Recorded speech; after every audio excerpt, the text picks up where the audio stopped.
তারা কিভাবে সুস্থ আছেন এটা আমাদের কাছে প্রশ্ন। আমাদের ঊর্ধ্বতন কর্মকর্তারা কখন এখানে আসেন না।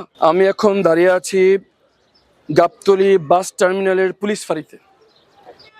এই পুলিশ ফাঁড়িতে বসবাসরত পুলিশ বাহিনীর সদস্যগণ অত্যন্ত জরাজীর্ণ একটি ভবনে অফিস করতে বাধ্য হচ্ছেন।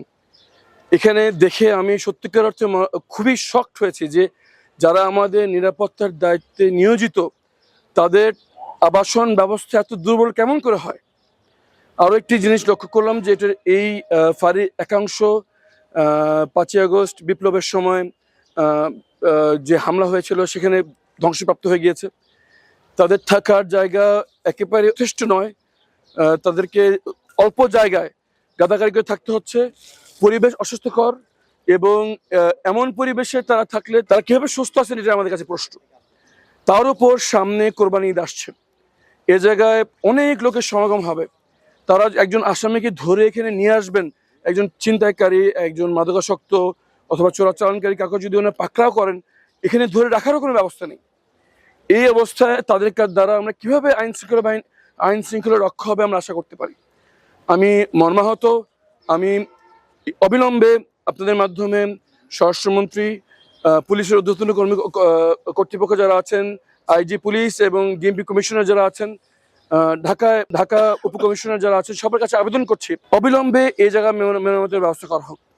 এখানে একটি ব্র্যান্ড নিউ বিল্ডিং হওয়া উচিত যাতে সবাই সুরক্ষিতভাবে স্বাস্থ্যকর পরিবেশে তারা থাকতে পারেন। এবং আমরা আমাদের স্থানীয় ব্যবসায়ী এবং আমরা যারা আছি আমরা চেষ্টা করব আমাদের পক্ষ থেকে ওনাদের কিছু সহযোগিতা করার জন্য যাতে ওনারা আপাতত যারা তারা কাজ চালিয়ে নিতে পারেন। কিন্তু আমি অবাক হচ্ছি কেমন করে বিপ্লবের প্রায় 2 বছর হয়ে যাচ্ছে এখনো এই ফাঁড়ির অবস্থা এভাবে পড়ে রয়েছে।